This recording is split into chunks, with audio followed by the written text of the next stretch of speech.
Have you ever been told you're not good enough? That you're too slow, too different, too strange to succeed?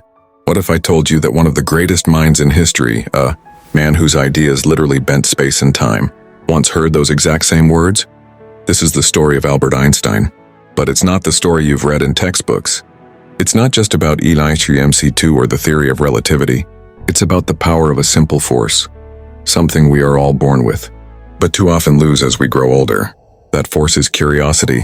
Einstein wasn't always brilliant in the eyes of the world. In fact, many thought he was slow. He didn't speak until he was 4. His teachers thought he was mentally challenged. One even said he would never amount to anything. Imagine that. The same man who rewrote the laws of physics was once written off as a failure, but Albert didn't let that define him. He wasn't interested in pleasing people. He was interested in understanding the world. He saw magic in the things others ignored. A compass needle, a shaft of light, the ticking of a clock. These weren't just objects to him. They were mysteries waiting to be solved. As a child, when his father gave him a small magnetic compass, Albert was stunned. No matter which way he turned it, the needle always pointed north. There was no string pulling it, no visible force guiding it. And that question, why, never left him. That compass changed his life.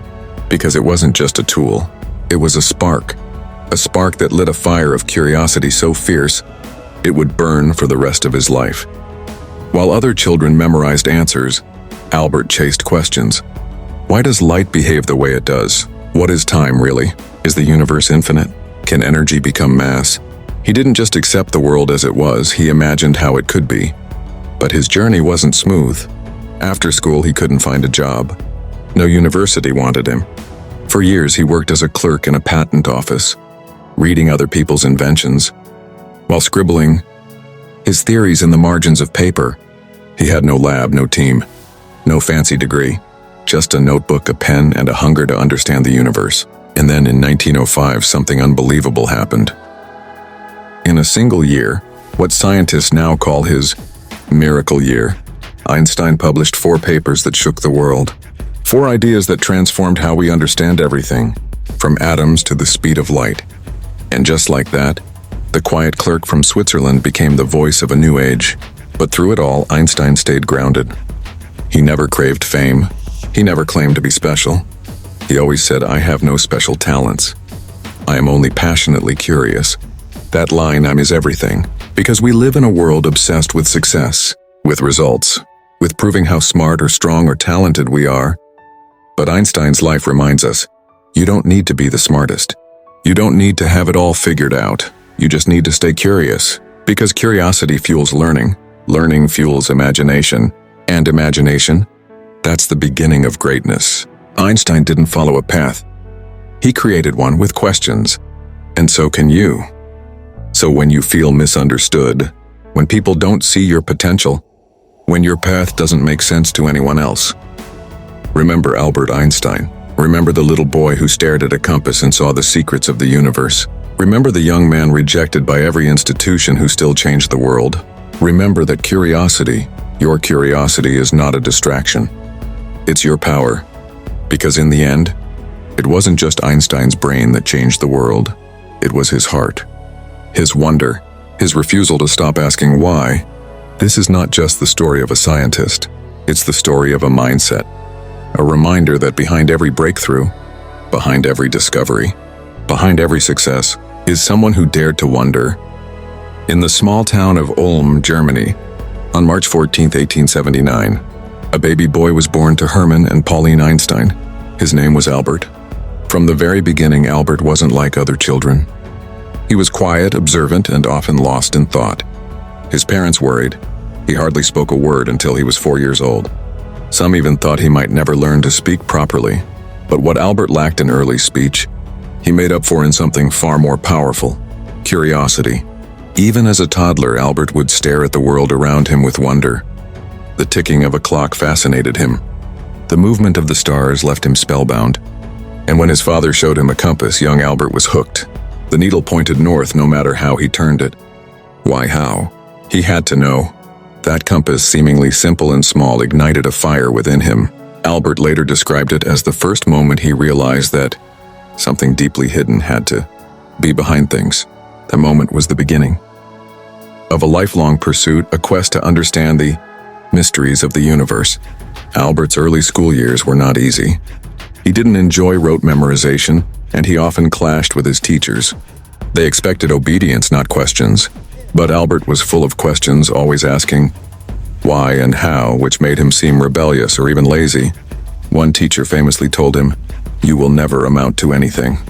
But Albert didn't let that discourage him. He wasn't trying to impress anyone.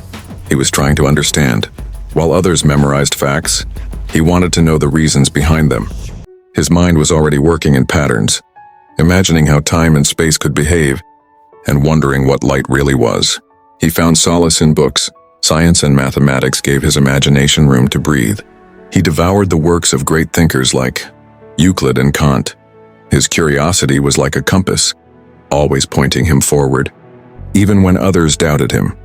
Albert knew he didn't fit into the traditional system, but he didn't need to. He wasn't made for the system. He was made to change it. As Albert grew older, the challenges kept coming. At 16, he attempted to enter the Swiss Federal Polytechnic School, but failed the entrance exam except in math and physics, where he excelled. Most people would have given up, but not Albert. He spent a year preparing and tried again. This time he was accepted. Even then, life wasn't easy. He often felt isolated. After graduating, he couldn't find a teaching job. Despite his brilliance, universities ignored him. For 2 years, he bounced from one odd job to another, his dreams of academic life slipping away. But Einstein didn't stop learning. He kept working on his theories at night, scribbling ideas on scraps of paper, driven by that same childlike curiosity. Eventually, he found work at the Swiss Patent Office. It wasn't glamorous, but it gave him the time and space to think. And in the quiet of that office, greatness was born. By 1905, Albert Einstein was 26 years old, working 6 days a week at the Swiss Patent Office. But behind the routine of reviewing other people's inventions, something extraordinary was happening. In what is now called his annus mirabilis, his miracle year, Einstein published 4 groundbreaking scientific papers that would forever change the world. One of them explained the photoelectric effect, showing how light could behave like particles. This paper later earned him the Nobel Prize in Physics. Another introduced the idea of Brownian motion, providing physical evidence that atoms and molecules existed, something many scientists still debated at the time.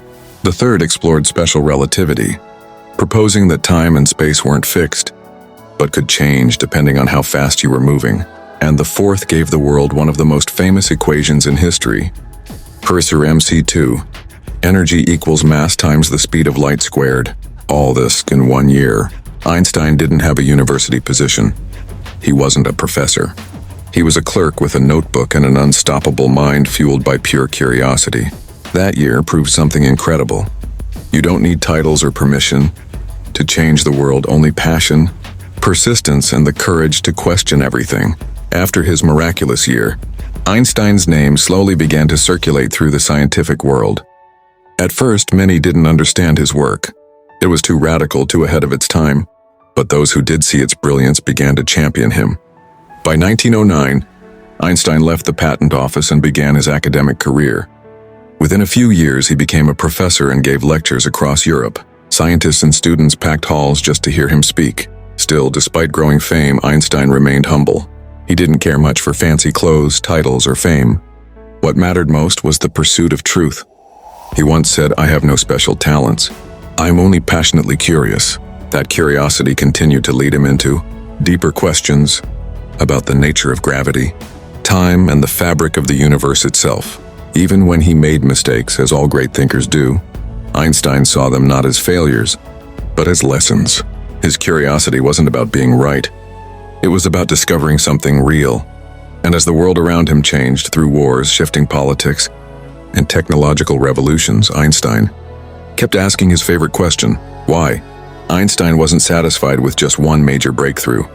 After his theory of special relativity gained traction, he began working on something even bigger, a theory that could explain gravity itself. Isaac Newton had described gravity as a force between objects. But Einstein thought differently. What if gravity wasn't a force at all? What if it was the curvature of space and time? After 10 long years of work filled with failures, doubts, and intense calculations, Einstein presented his general theory of relativity in 1915.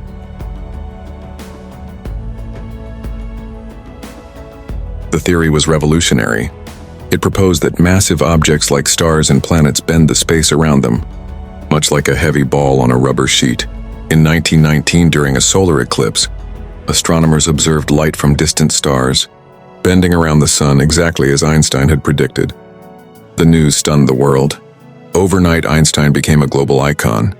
Headlines read, "Revolution in Science, Einstein's Theory Triumphs." But Einstein wasn't driven by fame. In fact, he often said it embarrassed him. He remained grounded, focused not on being celebrated, but on understanding the universe. His pursuit now turned to an even greater challenge, one he would chase for the rest of his life.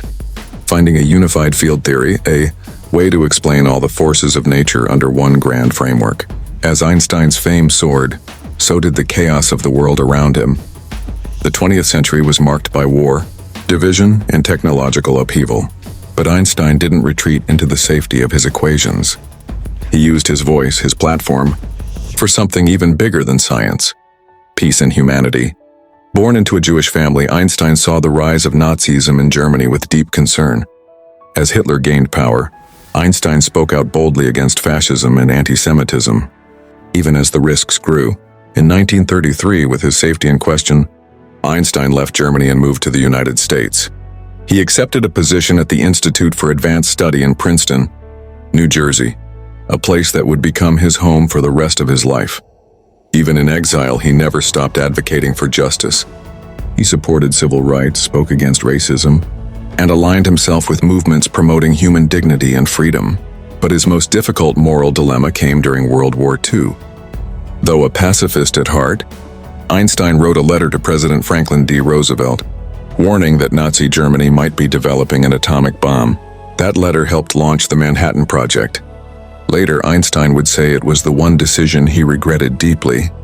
After the war, he became a vocal advocate for nuclear disarmament, saying, "The unleashed power of the atom has changed everything save our modes of thinking, and thus we drift toward unparalleled catastrophe." Einstein wasn't just a mind for science, he was a heart for the world. In his later years, Einstein was more than a scientist, he became a symbol. People from all over the world wrote to him, asking for advice, sharing their problems, or simply expressing their admiration. He replied to as many letters as he could, always with kindness, humility, and wit. He believed deeply in education, not as a means of passing tests, but as a tool to inspire independent thought. "Education is not the learning of facts," he once said, but the training of the mind to think. At Princeton, Einstein would often be seen walking slowly, lost in thought, wearing baggy clothes, no socks, and an ever-curious expression on his face. Fame never changed him. Simplicity was his way of life, and wonder remained his closest companion. He continued working on his dream of a unified field theory, trying to bring gravity and electromagnetism together under one beautiful equation. Though he never completed this final quest, he didn't see it as a failure.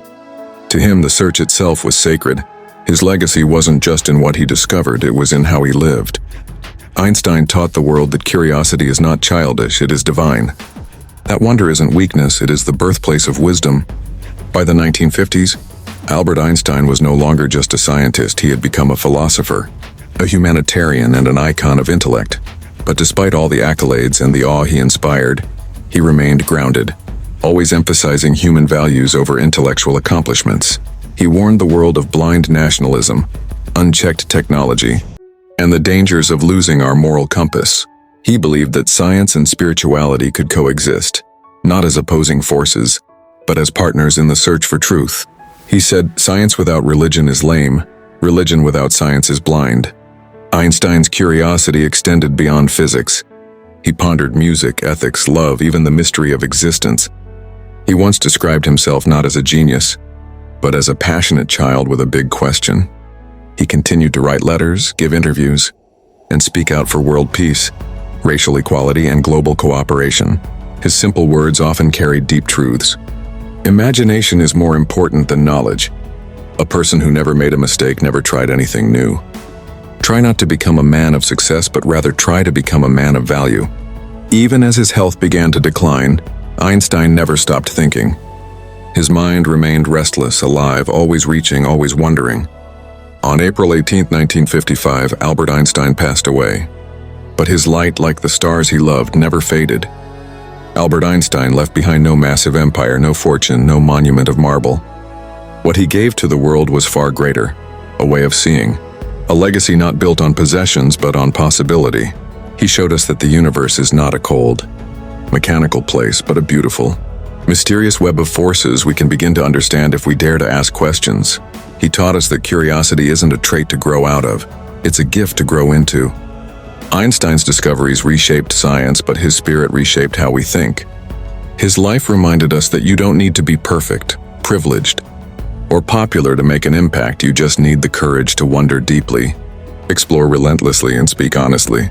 Even now, decades after his passing, his influence ripples through classrooms, research labs, books, films, and minds young and old.